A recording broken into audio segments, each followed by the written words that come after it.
In spite of a highly successful conference speech from Liz Truss, I thought it was brilliant, the infighting continues among the Conservative Party.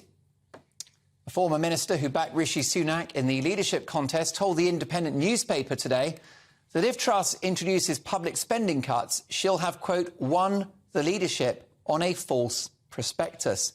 And even those in the Truss corner are losing faith, with one miserable cabinet minister telling the Telegraph's Christopher Hope, "We've just run out of steam." With the party locked in civil war and comments like that emerging from the cabinet, you've got to wonder if the Tories even want to be in power. After all, they've lasted in government for over a decade with no serious opposition from Labour until now, whilst contending with an exhausting pandemic and now a global economic crisis. So, in a clash inspired by the words of that unnamed cabinet minister tonight, I'm asking, after 12 years in power, have the Tories run out of steam? Let me know your thoughts by emailing Dan at gbnews.uk or tweet us at GBNews. We've got a poll running, so do vote in that. I'll give you the results shortly. But to debate this, I'm delighted to welcome political commentator Suzanne Evans, former aide to Margaret Thatcher, Niall Gardner, and former Conservative MP Louise Mensch. Louise, great to have you on the programme. Are the Tories tired of power? I don't think so, but they're going to have to show us something very different. Earlier, you said that this mini-budget was courageous, and I was just reminded of Yes Minister and how Sir Humphrey Appleby, courageous was the most dangerous thing that a political policy could possibly be. And I think that's where we're at. You showed the charts of the growth and everything, and there's Great Britain at the top. Unfortunately, that part of the IMF prediction was taken before the mini-budget, so it isn't coming from Kwasi Kwarteng's policies.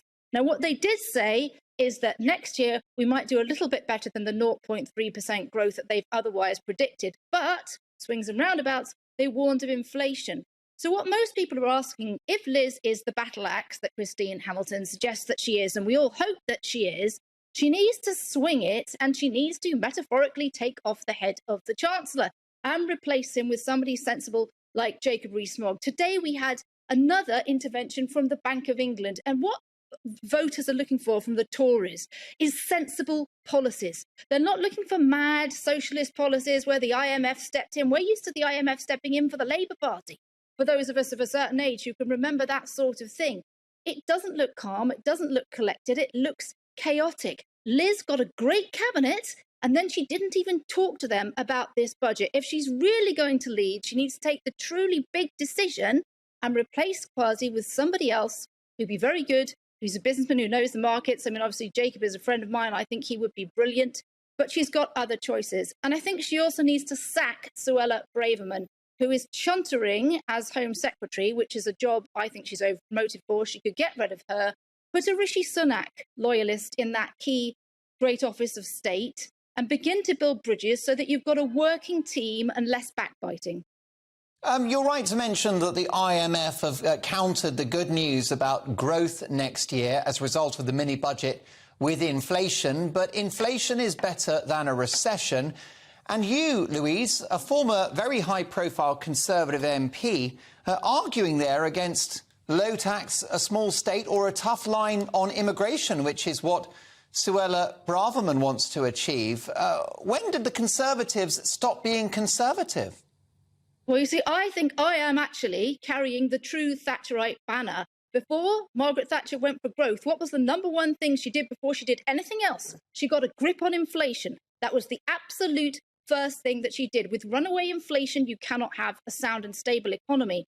And as for getting a grip on immigration, we want to get a grip on these channel crossings and illegal immigration. But the Conservatives are not a protectionist party, never have been. Adam Smith, we're for free trade. I was obviously a gigantic Brexit supporter. And what we said was we want to get rid of the preference from the EU and bring in the best and the brightest from all around the world. That is a part of growth. There's nothing wrong with bringing in the best people, the most attractive people from Australia, New Zealand, wherever it might be, Singapore.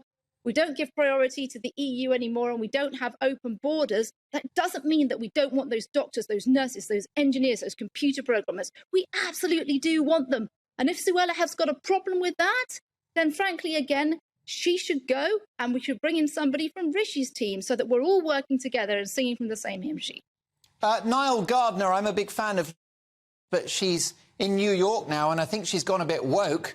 Can you tell us what you think Margaret Thatcher would make of Liz Truss and make of the mini-budget? Because I think she would back both.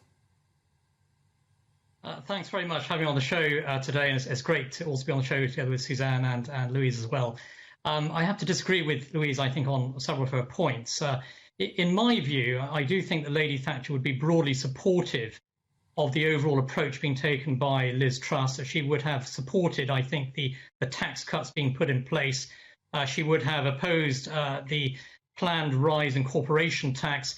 I do think that Liz Truss is instinctively a Thatcherite politician, and in many respects she is advancing the kind of policies that promote economic freedom that Margaret Thatcher would have strongly supported. I do think the U-turn on the top rate tax was a mistake by Liz Truss, and I hope that we won't see any further U-turns. But broadly speaking, if you look at the mini budget that was unveiled, I think this is a sound budget.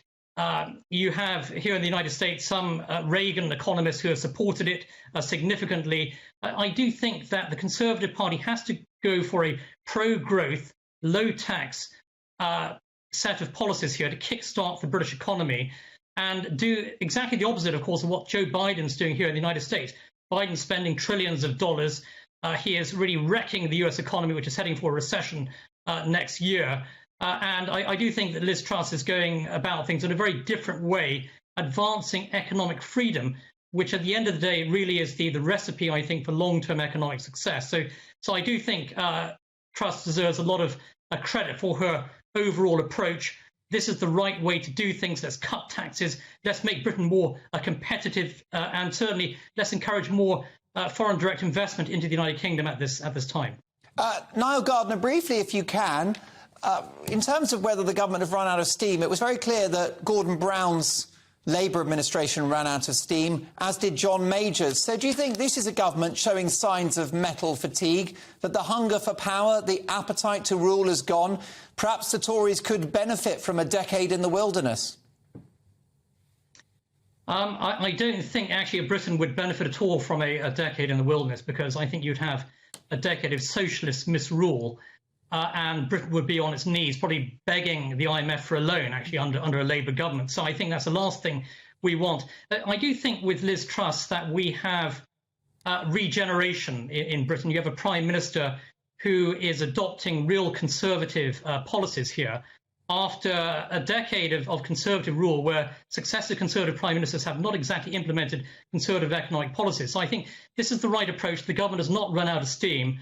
And also, in her defence, I would say that Suella Braverman actually has been, so far, in my view, a very good Home Secretary. I heard her speak in Birmingham last week.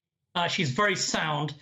She's launching a war against the woke culture, which I think is badly needed, frankly, to defeat the woke left. And so I think the last thing we need is a Rishi Sunak supporter coming in replacing Suella as Home Secretary. I think she'll be a very successful Home Secretary. She has, though, got to deal with the migrant crisis. She's got to rein this in. You can't have large numbers of illegal migrants crossing the channel into the UK. This has to be dealt with. Oh, absolutely right. Suzanne Evans, good to see you. Welcome to the show. What's your thought on this? Do you think the government have run out of steam, run out of ideas? Do they still have an appetite for power? I think they have run out of steam, yes. But let's be honest, I'm not really sure the Conservative administration, albeit with the Lib Dems in coalition from 2010, actually got up ahead of steam to start with. I think I'm looking back over the past decade or so, and I'm seeing really continuity Labour right from the word go. The successive Conservative leaders, and what we've had four now in the past 7 years, none of them, until Liz Truss has come along, has actually tackled issues that are traditionally Conservative, like low taxation. We've still got the highest tax burden for 70 years. Neither David Cameron Boris Johnson or Theresa May did anything to tackle that. Neither did they do anything to tackle immigration. They didn't, and Neil's already alluded to this, they continued to allow wokery and political correctness to run rampant through the public sector and the civil service. Nothing was done about that at all. Very little reform on benefits, absolutely no reform of the behemoth, out of control NHS inefficient spending and waste. Nothing was done to tackle that. And I think here we have in Liz Truss something that is potentially very, very different and very, very brave. A proper Conservative Thatcherite Prime Minister for the first time this century. And I think that's really something that's very good. And Mark, you said to yourself earlier, I thought you made a very, very pertinent point. You said that there was nothing wrong with the policy of the mini budget. It was the political and economic communication that was wrong.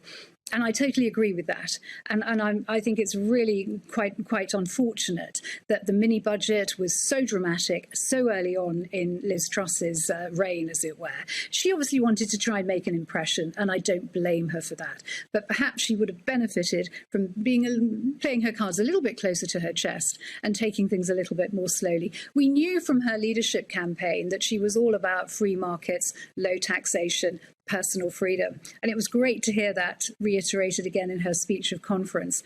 But sometimes, particularly in these days when markets, they're not just jittery now, they've been jittery since it fell off the cliff in March 2020 when the country went into lockdown. The city's been on edge since then. This is nothing new, really. I just think she should have played a little bit more cautiously right at the beginning. Louise Mensch, last word goes to you, briefly if you can. Look, you just are swimming against the tide of the facts. You can say that Joe Biden's crashing the economy. Well, look how the dollar is doing against the pound. Last time I checked, we were $1.10 to the pound. People are not going to invest in Britain if they believe that their investment that's paid for in pounds is going to sink through the floor in the exchange rates. The first time a pension fund goes down, you're going to have a run on the banks. Now, am I being unconservative? I don't think I am, because I don't want 12 years of Labour government. And we are literally in danger. We can go la, la, la, can't hear you to the polls, but they are 30 points ahead. This isn't working. A good Conservative is a factual Conservative, and they tap their sails to the wind. They take facts into account. Can Liz recover? Absolutely. She's got time. But she also has to make some changes. She has to show us that she is the leader that she wants to be and that we voted for. Louise Mensch, great to have you on the show. Thank you so much for joining us from the Big Apple. Also live from Washington, Niall Gardner, Margaret Thatcher's former personal aide, and political commentator and ex-politician Suzanne Evans. Great to see all three of you. A fascinating debate. Well, what do you think? After 12 years in power, have the Tories run out of steam? Ian on Twitter says they sure have, but the bigger problem is that Labour have neither the power nor the steam to be any better. Way too much of a diversity party instead of being a real party of opposition. Paul on Twitter says it seems to be a constant theme with any political party where they promise lots of things but never deliver. In the north, we're still waiting for this so-called levelling up. Skillen on Twitter says they never had steam. They're a bunch of liberals and not true Conservatives. Well, the votes are in now. 61% believe that the Tories have run out of steam. 39% say they are still going strong.